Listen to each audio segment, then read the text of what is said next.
বুঝি না স্যার। ওকে, তাহলে এইগুলাই আস্তে আস্তে ধাপে ধাপে যাব আমরা কোথায়। আমি একটা just simple rectangular tools select করলাম, টুল দ্বারা কি করলাম, একটা শেপ তৈরি করলাম বা অবজেক্ট তৈরি করলাম। এই অবজেক্টটাকে কি সিলেকশন থাকা অবস্থায় কোথায় গেলাম, মেনু বারের অবজেক্টে, অবজেক্ট থেকে ট্রান্সফর্ম।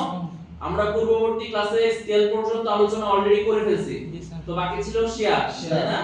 শেয়ার, এই শেয়ারে যখন ক্লিক করতেছি আমার সামনে একটা ডায়লগ বক্স চলে আসছে, আমাকে দেখতে হবে প্রিভিউটা অন আছে কিনা, এবং আমরা চাইলে কি শেয়ারের অ্যাঙ্গেল আমরা কতটুকু প্রয়োজন তা কি দিয়ে দিতে পারবো। আমার যদি 20 ডিগ্রি প্রয়োজন হয় তাহলে আমি 20 ডিগ্রি অ্যাড করতে পারবো, আমার যদি আরো বেশি প্রয়োজন হয় আমি আরো বেশি কি করতে পারবো, অ্যাড করতে পারবো না। এখন কেউ যদি বলে আপনাকে 30 ডিগ্রি শেয়ার করে দেন, পসিবল? তাহলে দেখেন কি সুন্দর করে শেপটা তৈরি হয়ে গেছে, আমার আঁকা বাঁকা শেপ কি এখন আর পেন টুল অথবা অ্যাঙ্কর পয়েন্ট দ্বারা কি হয় প্রপারলি আসে না, কিন্তু এখন কিন্তু এটা 30 ডিগ্রি অ্যাঙ্গেলই আছে একদম এক্স্যাক্টলি। আমরা বলতে পারতেছি যে এটা 30 ডিগ্রি কোণে আছে। এবং একই প্রক্রিয়ায় দেখেন এখানে অ্যাক্সিস দুইটা সিস্টেম, আগেরটা কি হচ্ছে হরিজন্টালি, এখন ভার্টিক্যালি যদি দেই দেখেন ভার্টিক্যালিও কিছুটা পরিবর্তন হয়ে যায়,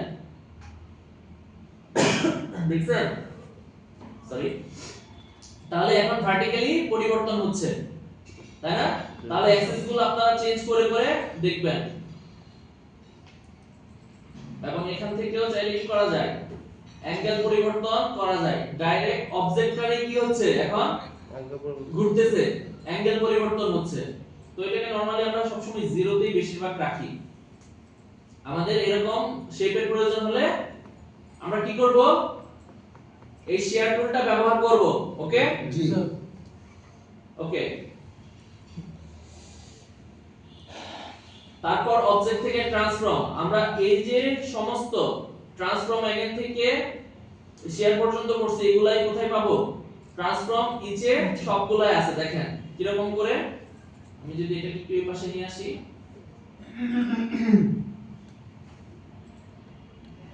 দেখেন এখন প্রিভিউ ওয়ান, প্রথমটা কি আছে স্কেল, তাই না? স্কেলের সাহায্যে আমরা কি করছিলাম মনে আছে, স্কেলের সাহায্যে আমরা কি করতে পারি, শেপটাকে ছোট বড় করতে পারি, তাই না? নরমালি থাকে কততে, 100%। এখন দেখেন স্কেলের সাহায্যে আমরা কি করতেছি, ছোট করতেছি, সাইজ কি হয়ে যাচ্ছে, ছোট হয়ে যাচ্ছে। এবং হচ্ছে কিভাবে, কোন ডাইমেনশনে, কিসে আছে এখানে দেখেন হরিজন্টাল, এবং ভার্টিক্যাল যদি করি তাহলে কি হবে বলেন তো, উপরে ভার্টিক্যালি করলে উপরে নিচে হবে, ঠিক আছে?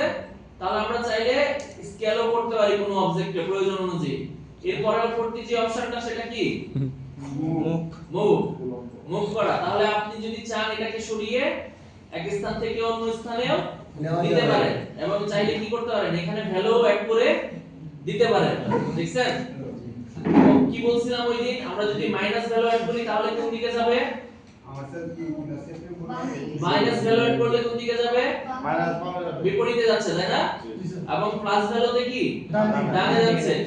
একই প্রক্রিয়ায় ভার্টিক্যালি যদি প্লাস ভ্যালু দেই তাহলে সে কোথায় আসে, অথবা নিচের দিকে, এবং মাইনাস দিলে উপরের দিকে। এগুলো আমরা আলোচনা করছি, তাই না? তাহলে আমি 100 করে দিই, এটা 100 করে দিই, এটাকে 0 করে দিই, এটাকেও 0 করে দিই। আল্লাহ লম্বা এটা বেশি, এটা দেখেন ভার্টিক্যাল অ্যারে, ও সরি, আচ্ছা। এখন আমরা চাইলে কি রোটেট করতে পারি, তাই না?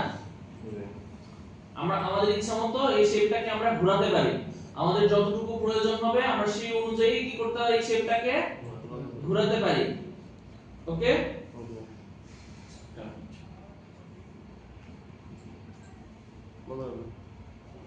আসসালামু আলাইকুম।